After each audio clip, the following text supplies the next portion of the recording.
Hi everyone. I thought I'd play a small game this time, a 9 by 9 game, just for variety and to make it a little quicker. And but there were a few things I wanted to talk about first. In the previous video, I was mentioning how my rating kind of bounces around. So over here, you can see the rating graph. When I started out, it assigned me a rating of 25Q. Well, I think that was the default. I just took whatever they said, and I improved pretty rapidly in the first games, and I got it into this range. And then you'll see, well, let's see, from the oscillations, at the very top here it's 17, and down here it's 20. So I was in this range of 20Q to 17, and then I was kind of stabilized around 18Q here for a while. Recently I was up to 17 again, and now I'm back to 18. But that seems to be about my current level at Go. And I mentioned in the previous video I was going to buy some Go books, and I haven't done that yet. So if you had any suggestions or any books you wanted me to check out, go ahead and leave a message. Let me know what you'd like me to check out. And I will, in any case, I'll get some books and I'll review them at some point. But I will use them to try and improve as well. So I'll try and use them, and then I'll do a review. Okay. Second point is. The second thing was I wanted to let you know that I had found another nice video from Nick Sabicki. So it's called, and I added it to my Nick Sabicki playlist, so you can find it on a playlist on this channel. And it's called Invasions Part 2.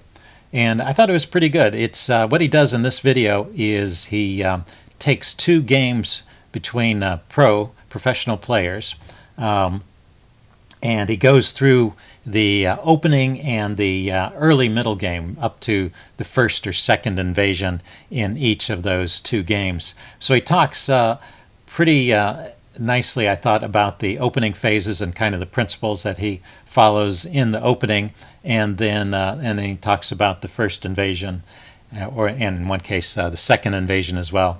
How they're what are the criteria? Why do you want to invade, and how do you invade? And anyway, I thought it was a pretty good discussion of those games. It's often hard for me to follow these long-winded discussions of programs because they really are quite long, and sometimes the explanations are kind of brief or not to the point. But in this case, I thought he explained it pretty well, and he stopped both games, as it got into the super complicated phases in the middle game where it's impossible to follow what's going on anyway. And he just concentrated on those opening and the first invasion. So I thought that was pretty instructive. So check it out, and then, well, let's see if I can get a game here. Okay, a 9 by 9 game.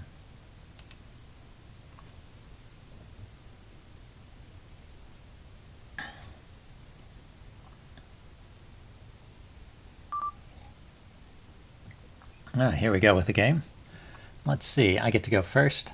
I've discovered in these 9 by 9 games, I've been alternating. I play 9 by 9, 13 by 13, and then the full size, just to try and keep myself in shape. They kind of teach different skills. Anyway, in the 9 by 9 games, I've discovered that these corner points are quite important. And they're the 3 by 3 points. So unlike the dotted points in the bigger games, which are on the 4 points, these are on the 3 points. And then my opponent apparently agrees with me. He's taken both of those. But if your opponent, say, plays at a 4 point, it's often a good idea to just immediately come in here to 3 and invade. Let's see. He didn't do that. Let's approach. I want to approach that somehow. Try and expand my space. The white has a big advantage in these 9 by 9 games because he has 5.5 points of Comey, which is quite large considering how small this board is. So you have to play, if you have black, you have to play very aggressively and try and grab more than your share of territory. You've got to get an extra 5 points, 5.5 points somehow with your extra move. And looks like this will be an interesting fight here. This guy looks pretty good. Okay, yeah, so he's just kind of bending me back here. Let's, I don't think it's safe to cut there, really.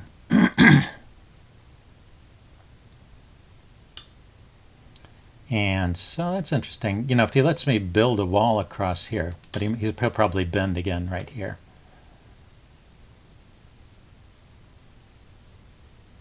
he lets me build a wall on the 5th line here, that would actually give me more than half the territory. But yeah, as I suspected, he bent there, so he's going to try and grab some more space on this side. Plus maybe he can creep in along this side. Interesting, yeah, so I don't know how this is shaping up. We'll see where he goes from here. And but the thing about these 3 points is that it really does secure you that corner. And if you can invade to the 3 point, you can almost always find a way to make a shape that lives, unless that space is really strongly surrounded by your opponent's stones. Yeah, so now he's going there. Well, I'm just going to follow along and see how this works out. I want to keep him from creeping forward. Now, if he goes to A6 here, I will block. But if he goes somewhere else, then I'll try and push forward at H3, push down this way. I don't believe I can successfully invade, although maybe I'll have to try at some point if it looks like he can invade. He's got cutting points here. Got a cutting point here at F5. So he goes that way. Yeah, that's a good strategy. He closed this side out, so I can't invade over here. He can cut my stone off. But this side was not closed out. So what I'm going to try and do is see if I can isolate that stone and prevent it from meeting up with its neighbors. So maybe it's cut off from these white stones here, and maybe I can kill it.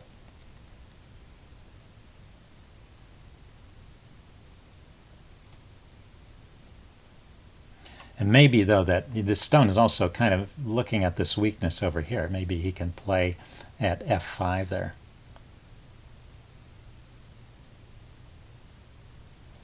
Let's see, if he plays at F5, I play at G5.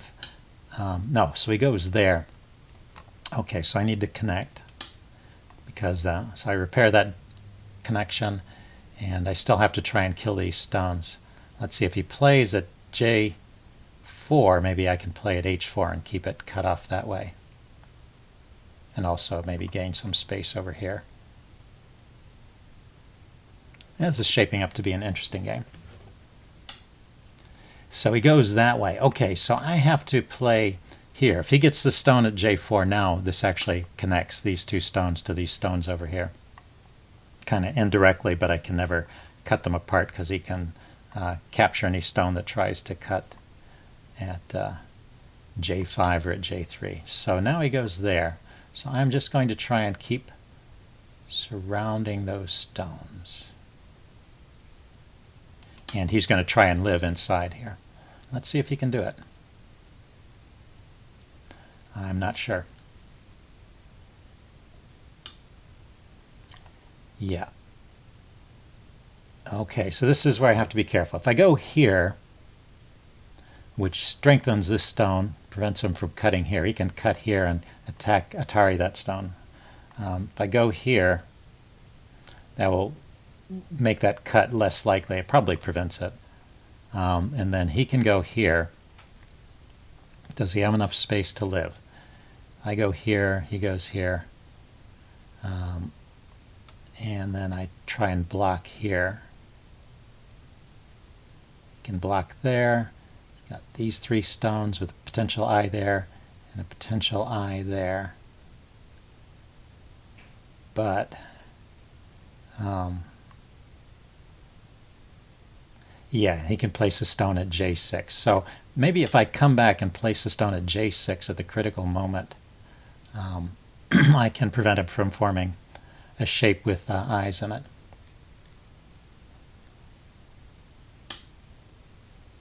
So right here, let's see, what's one option? One option is to play at H9 and say he blocks at H8. Then I come back to J6. But if I play at H9 and then he comes to J6, I can play here at J5, attacking these three stones. He has to connect. Actually, I could play that now, right? That's actually, I think, a good move. These three stones are in Atari. He has to connect.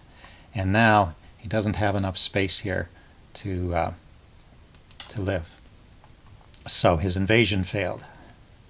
So maybe I'll actually win this one. We'll see. there are other cutting points here, so it's not entirely clear.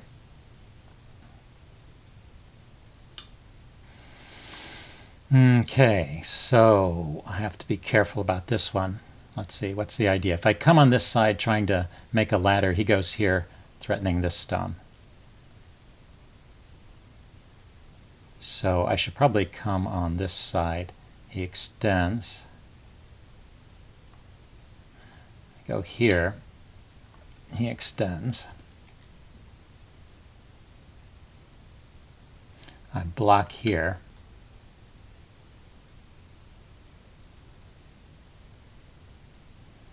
Can go this way. I block here.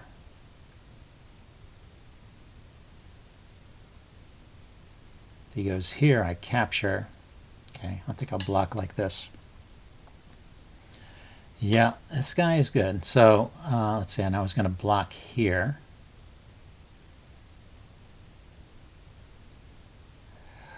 Yeah, I have to worry. Is my group getting cut off? Yeah, it's funny. Yeah, I'm trying to surround him and he's trying to surround me. So he may have found a way to allow this to live. I was a little confident when I killed this group. But if he can kill these 3 stones here, let's see if he can do it. He can't play inside just yet because I will capture any stone that plays in here, but he could come to the side this way. That way. Yeah, I think he's making real progress here. He can capture that stone. I can't block because he will capture that whole group, so I have to do something like this, and now he can capture that stone, which threatens these 3 stones. 10, 9, and 8, let's see, I can threaten this 7, group, but he can take 6, that group. 5, 4, 3, 2. If I play here, 1. he takes that stone. Yeah, so that cut got me. Okay, well, let's play this out anyway. I'm probably lost at this point, but let's see how much I can save. After he takes here, 10, 9, 8, 7. do I have any 6, snapbacks or anything? 5, 4, 3, 2, 1. Okay, we're down to 2 overtimes. That's kind of annoying, that countdown. Let's see, if I attack here and he takes that group, I can just capture this 1 stone. Wow, that's really sad. My mighty empire has crumbled. Okay, well, he wins. What can I say? He wins.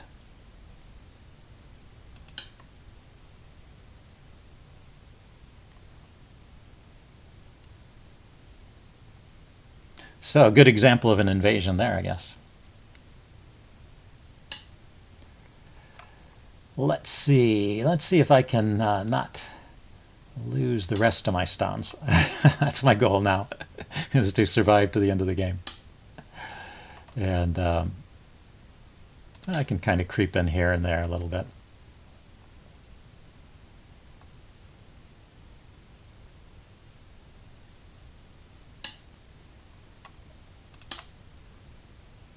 Just see how much I can expand and see how big an advantage he gets here.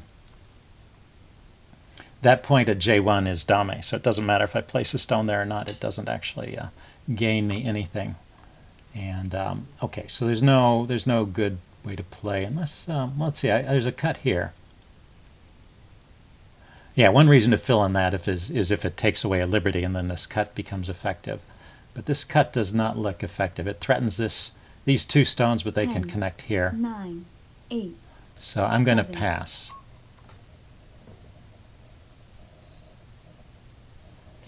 Okay. Oh, I don't accept those removed stones. Let's cancel and resume the game.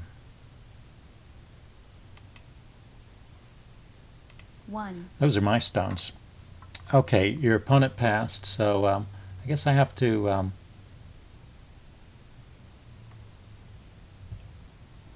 let's place a stone here. Oh yeah, so if I had placed a stone at J1, he could kill that group. Now he forces me to connect.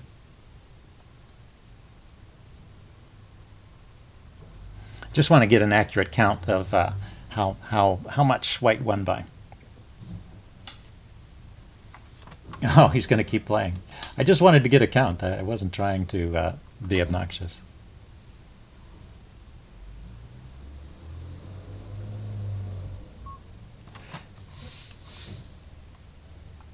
Okay, so that's a lost stone, that's a lost stone. I accept that. And he won by 31 points. So yeah, that big invasion there made a huge difference. And if we take a look at the game briefly, let's back up. So I think this early part was all very clear. And then the question is, can I succeed in cutting off those stones, or do they escape? So I did a good job. I calculated this part correctly, that this group is not alive, except for this cut here at F7. So if we back up right here, if I had played this move, then that would have repaired that cut. And let's see, he could extend this way. Oh, he's going to live here anyway. I can place a stone here. He can place a stone there. So he's got the ability with that cut. He has the ability to make this group live. So that's pretty interesting. This would be a better way of playing still, because he would have less territory, but still that incursion was enough to change the balance of the game. So that's enough to win. Let's take a look and see how good a player he is. S.J. Wheeler. He's played a bunch of games, and he's improved to 16Q. Okay, just with that win, he got up to 16Q. So, it's not like he's got an inflated rating. He's just did a good job in that game. Okay, anyway, I hope you guys liked this video. Leave any comments you have in the section below, and I will see you again soon.